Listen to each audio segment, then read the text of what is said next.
George Orwell wrote a famous novel about a dystopian future in 1949 and he called it 1984.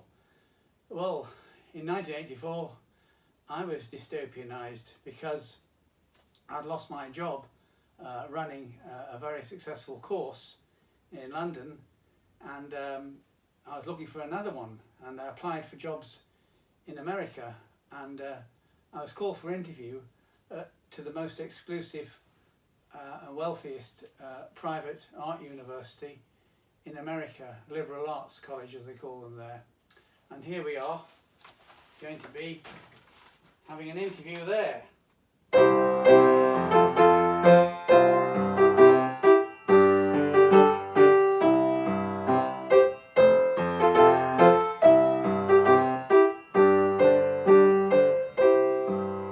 America, America, God shed his race on thee, till selfish gain no longer stain the banner of the free.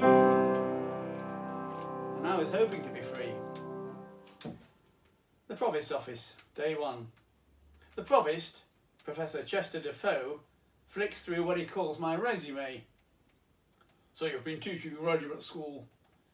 Yes, graduate art and design students training to teach. And I also teach at Farnham, the photography degree course. I do visiting talks about my shows. I see.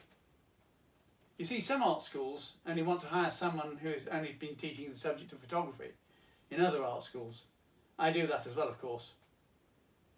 Well, Warren, you don't need to be defensive about it at all. We take teaching very seriously here. So if you have been teaching teachers to teach, that sounds good to us.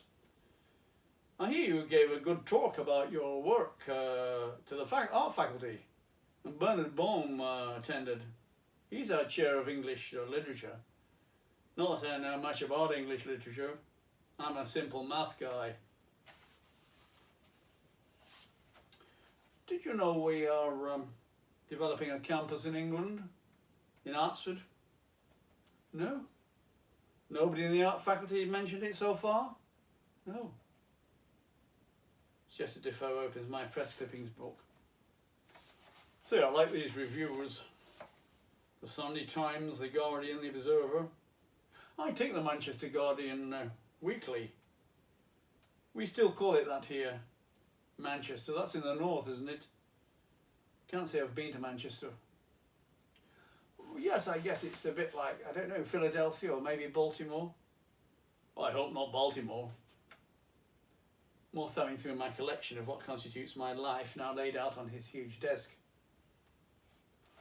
I see you're an alumnus of the Slade School of Fine Art, University College London. Yes, some time ago now, about 14 years ago. Okay, sure. Tell me about yourself. Why do you want to come to America? Why here? Well, as you can see, a lot of my work is about America. Maybe in the 19th century, I would have wanted to go and live in England, as that was the centre of the world then, and in the 20th it's America. And I think it will be for some time. Oh, you think so? And here? Particularly here? Well, the specification for setting up a new photography and video department sounded really exciting, because I tried to push the boundaries of photography and video, maybe because I never learnt them formally.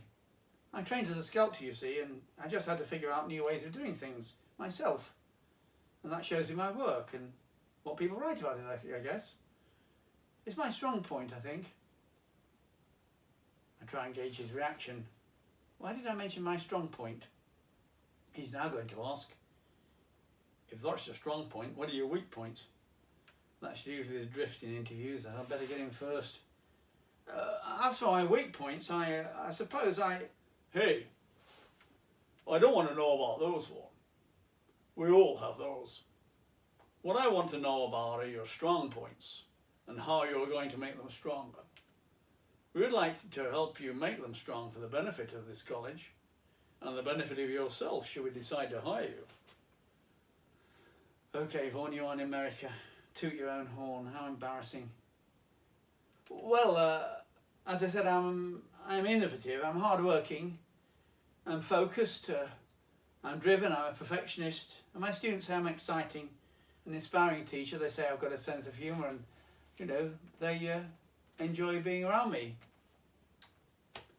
And I know the students here have very high SAT scores, and I can think I can excite them as well and stretch them, not just in photography and video, but in art generally, in the other subjects if there's an opportunity to teach them. He nods, sort of non-committally, and pushes his chair back from the desk. Christ, I've overdone it. I glance around the plush surroundings, the leather chairs, the huge oak leather-top desk, the grandfather clock in the corner, the view of the college chapel out of the window. I'm now gazing out of the window. I'm somewhere else in my head. That chapel you're looking at, it was modelled on a church in Lincoln, England. Do you recognise it? No, I can't say I do, but it's very elegant. I do know Lincoln Cathedral because I was brought up near there, and its wonderful west front. How's that? What does that look like? Do you have a pencil and a piece of paper? Sure. He pushes them across the table. I sketch out the west front, as far as I can remember it. Lincoln, an apt case of, God, I hope it goes like this. They put this up to help support the towers at the front, or just for show, or most likely a bit of both. It's a one-off design, but it's worked for maybe 800 years. Lincoln Cathedral was the tallest building in the world for centuries. Really? Next time I'm in England, I'll make sure I get over there. May I keep this? Of course. All these 18th and 19th century buildings out here. No patina of age on any of them, and all plonked down on perfectly manicured lawns. So, Vaughan, where else do you need to meet? I glanced down at the list of names and times I've been given by Anne-Marie, the art department secretary, with a handwritten note still tucked to the top left-hand corner. Hi, Vaughan, here's your go-to list. Names, who is, places, times, with map and parking. Any problems, just call 458-2334. Good luck. Best, Maria. Well, Roger Smith, the director of the Jackson Institute at 4 p.m. Oh yeah, he's one of your countrymen, you know. And so I hear. Then I've got Professor Fiona Rain and Professor Anne Shoefish at the White Rabbit Retreat. We're eating something there. And then, I hope not a white rabbit. No, I don't think so. And tomorrow I've got Professor Tim Whitebrook, the printmaker, for breakfast at Howard Johnson's. Then lunch with Professor Al Altman, the chair of the studio art faculty, at the faculty club. And then dinner with Kip Cransler, the director of the College Museum of Art, at his house. Okay, Vaughan, so quite a list. Good luck with all of those. He escorts me across the grand office to the door. And thank you for stopping by. I truly appreciate it, Vaughan. I step out into the picture of perfection that is this college. Appreciate it? Are these interviews or just chats? I know the answer. The posher the place, the more seemingly informal the interview. St Paul's, the Slade, Reading, Cambridge, even undergraduate tours. Now here, like being admitted to some posh club. They wouldn't even take a look at you unless you've been heavily sifted beforehand. They already know you can do the job. The process of the interview is just to see whether they can get on with you, whether your face fits, whether you are the right type. And now we'll go on to another little interview, a succession of them, at the faculty club dining room, which is a grand sort of place. Looked like a West End club. And it's Al Altman, the head of the studio faculty. Great talk, Vaughan. Students seem to like it. Important. They pay the bills. Anyway, how's it going so far? I guess you've been a busy bee. All those meetings. Al chuckles. He has piercing blue eyes as a parted moustache. It's fine, Al, just fine. I've seen the provost, and this morning at 10:30 the photography major, who's acting as an assistant this summer. He showed me this photo studio and the repairs needed. Yeah, it's been neglected. Have you any idea of cost to fix it up? I guess not. You're coming from England. Maybe $3,000 budget to fix it this summer, maybe less. Enough to teach basic photography courses in the first semester. Should I be hired? Then establish a budget and order up the equipment for the photography stuff for colour work. And of course the stuff for the video studios. Both around from the spring semester. That's if I get the job. Al nods. Sounds like a plan. Anne-Marie has quite a list who want to see you, I hear. Oh yes, I saw Roger Smith at the Jackson yesterday. And then I had something in, because I've seen the printmaking guy, Jim, and he's basically had his tenure turned down, and he's going to have to leave. And he's told me something about Al Altman. Said I should watch my step with him, because he's a jealous sort of guy, and a schmooze machine.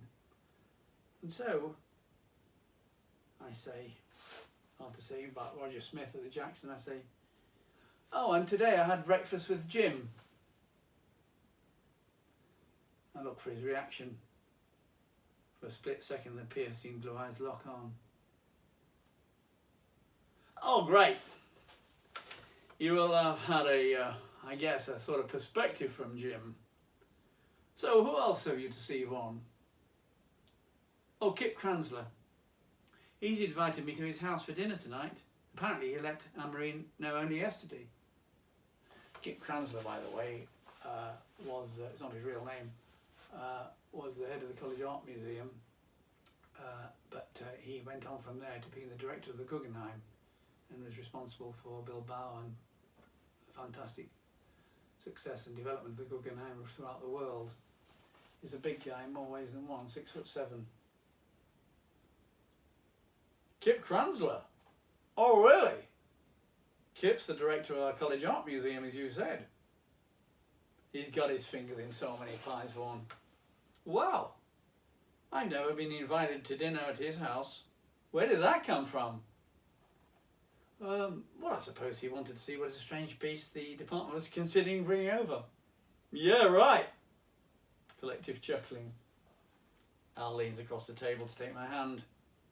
Hey, I got to run just to say good luck, Vaughan. Loved your work, love your students' work. Pow, Vaughan, pow. Soft punch the arm, and he is gone. America, America, may God define thy groove, till all success be nobleness, and every gain divine.